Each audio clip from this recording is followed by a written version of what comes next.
Hey guys, what's up? Gary Mitchell here, and I'm here with my friend Eric Huh. Hey guys. We're going to do some Wonder Woman spoiler talk. So if you haven't seen the movie yet, make sure you go watch my spoiler-free review. Eric, tell the people a little bit about yourself. I used to work for a website called Nubis.com. More recently, I kind of branched off to my own podcast series called Drunk Podcast. You can kind of find it on SoundCloud. Check it out when you guys can. And you'll be watching the abridged version of our talk right now on the video, but I'll make sure to include a link to the podcast where you can listen to the whole thing in the description below. So just starting with, what were your general expectations about this movie? So a combination of my expectations came from Wonder Woman that I knew from Justice League series. Yeah. That's kind of my main best cartoon experience. ever. Yeah, So good. Yeah, it's really good. I thought it would be good just because the trailer looked pretty, decent. Right. It looked solid. I knew Steve Trevor would die. Yeah. And I would expect that his death would have some sort of like an impact on Wonder Woman for years to come. This was my most anticipated movie of the year. We've got a bunch of comic book movies coming out this year. We've already had Guardians 2. We've got Thor coming out later in the year. Right now, Spider-Man Homecoming is like a month away. Right. Thor 3. Okay, whatever, right? And I'm excited about Spider-Man. We've already had a bunch of Spider-Man movies. Like, we've already seen that. I've always been a huge Wonder Woman fan from the comic books. I think she's one of the most underrated and underappreciated superheroes of all time. DC has had 3 movies now that are all lackluster at best. They've been very divisive, but they just really needed a win. Like, if Wonder Woman as a movie tanked, the DCEU might have to kind of go back to the drawing board. But fortunately, praise Jesus, that is not the case. I loved Wonder Woman. Is it a perfect movie? No, it's got some issues, it's got some flaws, but it is the strongest DC Comics movie by far. Let's talk about a story. I look at movies now and I say, is the story that I'm watching engaging? Do I care about what's happening? Is it believable? What were your thoughts about the overall story of the Wonder Woman movie? What I find the most engaging about, just from the origin standpoint, is that they put her in a World War I setting, right? Very almost Captain America-like in terms of a war setting, and you Definitely can see a lot. There. You can see a lot of parallels between this and the first Avenger, but. I found that very compelling. Bringing in this character who is completely isolated from the rest of humanity. Yeah. It has these certain naive qualities about her, but it brings us this light in a very, very dark period of humanity. I think everything works pretty smoothly up until the end. Yeah, it's a pretty straight up origin story. Yeah. Here's who this character is. And the story was interesting. It was entertaining. She has some great scenes with Steve Trevor and with his secretary, Etta Candy. So then they get into the actual war situation. One of the best scenes in that movie is where they get into the trenches and everybody's like, this is just how the war is. There's nothing you can do. And she's just like, I'm sorry, but right. I refuse to accept that. Definitely my favorite scene in the movie. Yeah, it was great. The story holds up until the very end when you find out, again, spoiler talk. So she kills Ares, or the person that she thinks is Ares. Ludendorff. General Ludendorff, or whatever the guy's name is, who apparently is actually a real person, who's actually a real historical. Oh, really? Yeah, I didn't know that. Yeah. So she kills who she thinks is Ares, and the war just keeps cranking right along. Like, the whole time she's been like, I'm going to kill Ares, and the war is going to end, and everybody's going to love each other, and it's going to be great.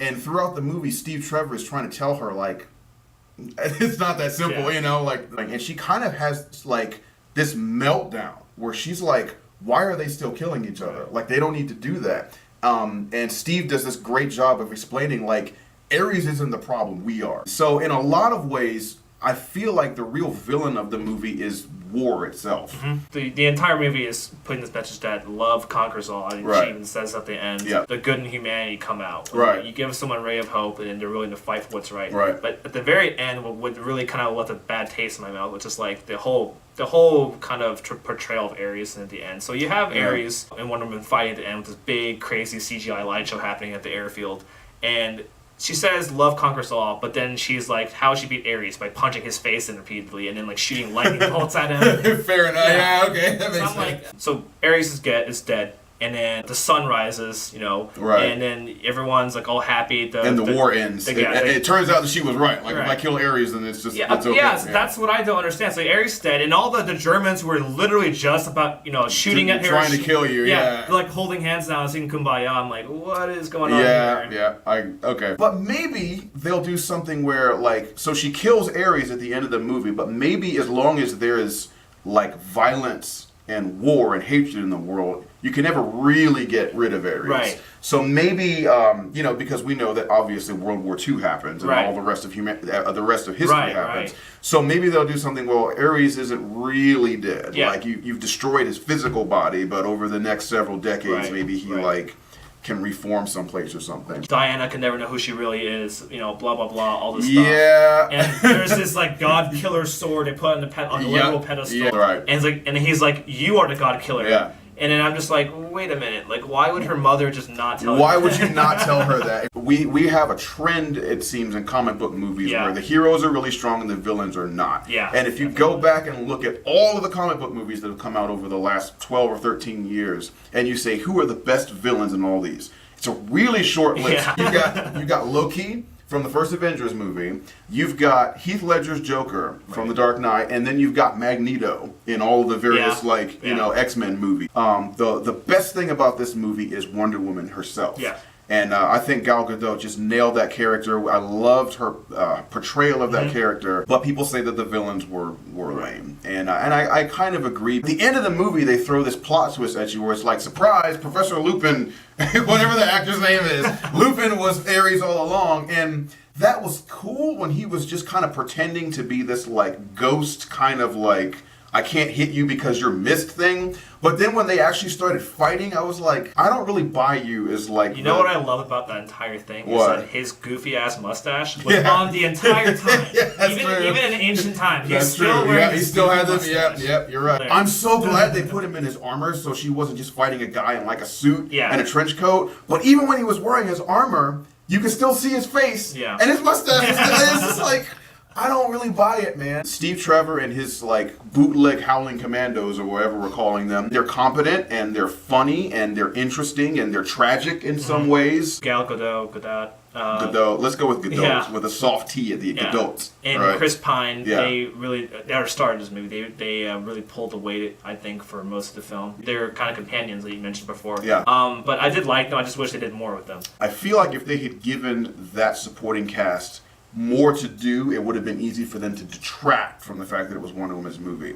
And actually, one of the people that I saw the movie with, when we got done, he actually had a complaint about the movie that she basically split the movie with Steve Trevor the whole time. And he was just like, I feel like they were too afraid to give, a female comic book character movie the whole movie to just herself, and it's almost a crutch, like, oh, we've got to make sure that half of the movie is with this other guy there. And I was like, that's not really what they're doing. Like, Steve Trevor is... I didn't feel that way at all. But I feel like if they had given that supporting cast any more of, like, the heavy lifting in the movie, then it definitely could have been like, we don't really trust that Wonder Woman can carry this movie by herself. I'm so happy for Patty Jenkins as a director. I'm so happy for Gal Gadot because I know that when she got cast as Wonder Woman, she took so much crap from people online. All of the comic book nerds and the idiots and the trolls online were like, oh, she can't act. Oh, she's too skinny to be Wonder Woman. Her boobs are too small to be Wonder Woman. Shut up! And she crushed it. She was perfect in the role, and I'm so glad for that. They're Germans speaking crappy German English to other Germans. I really wish that they had just let all of the people that were speaking foreign languages in that movie speak the language and just do subtitles. There's no excuse for it. I don't know why they didn't. Dr. Poison figures out what her, like,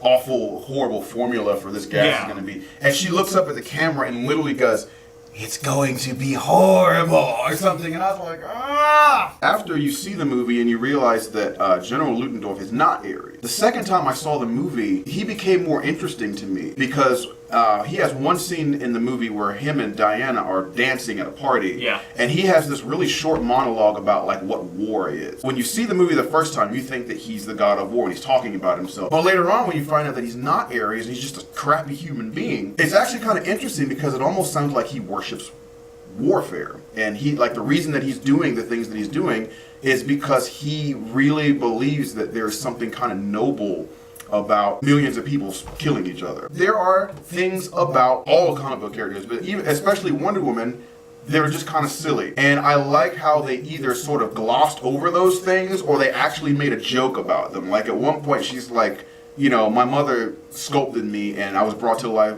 by Zeus. And Steve Trevor's like, Okay. He's just kind of running with it. The end of the movie is definitely Zack Snyder. Yeah. Whether you liked Batman vs. Superman, or whether you hated Batman vs. Superman, or whether, like me, you feel like there were some really good parts of that movie, right. There were some cool scenes in that movie, but overall, it just kind of doesn't work. And I'm sorry, but if we have to watch a 3-hour extended version of your movie for it to make any sense, you're doing it wrong. Okay?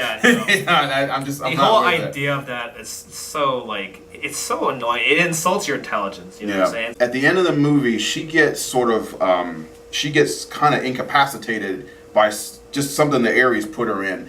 And then when Steve Trevor blows up in the sky, she does this big, like, bust out, and it's like this big dramatic thing. And the first time I saw the movie, I was like, whoa, that's really cool. Yeah. And the second time I saw it, I was like, that's cheesy as hell. Yeah, like, you know, so now her power level has apparently quadrupled because she's mad. Well over 9,000. Or something. Yeah, no, it's over 9,000. By the way, only a god can kill another god. Just putting that out I found that very strange why anyone would ever do that. Yeah. Like, please kill me.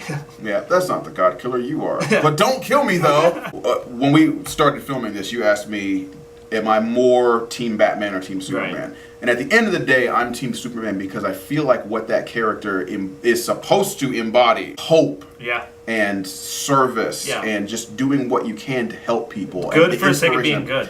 Good because it's good. Yeah. You know, good because being good is better than not being good. Superman as a character has not been portrayed correctly throughout this entire DCEU. Honestly, everybody likes to rag on the Superman Returns movie that Bryan Singer made like 8 or 9 years ago. It's actually much better. It's a better Superman movie than Man of Steel is. Yeah. So let's finish up overall feelings about the movie. Wonder Woman is a better Superman than Superman is. All right. Yes. Yeah. Through Gal Gadot's acting, her smile. Yeah. The fact that she sees these refugees and just, like you said, it hits her right then and there. I will do something about to change the outcome of this war right here, right now. And that one scene when she charges the trenches, that right then and there, I think it spoke to the audience's heart right then and there. This woman is a symbol of hope. Yeah. The DCEU has given us a Superman that's moody and depressed and doesn't want to be Superman. Yeah. And a psychotic, murdering Batman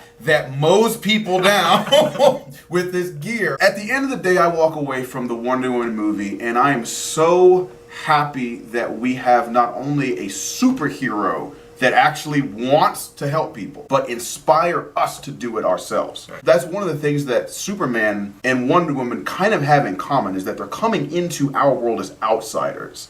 And they're basically saying, look, at the end of the day, this is your world. You know, we come from someplace else. We're here because we're trying to help.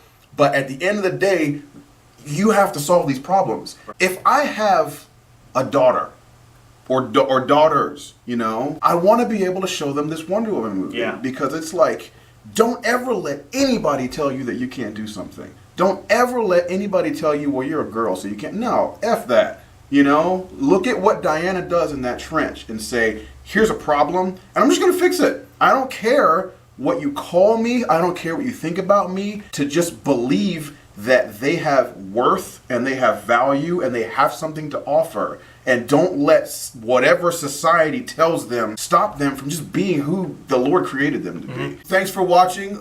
Eric, where can people find you online, either your Facebook or your podcast or anything like that? Podcast, you can find me. It's called The Drunk Podcast. Hopefully Gary will feature me sometime in the near future, and then I'll have something more permanent to show you guys. Right on. And I'll make sure to include a link to this entire podcast / discussion in the description below. I hope you guys will subscribe. Make sure you turn on the notifications by clicking on that little bell icon underneath this video. It'll tell you when I put out a new video. I just launched a brand new series called The Hymn Project that I'm very excited about. I hope you'll check that out and just have a look around my channel. I've got a lot of cool stuff for you, and there's more on the way. Thanks again for watching. I'm Gary Mitchell. This is Eric Huh, and we'll see you next time. Stay cool, stay blessed, stay in touch.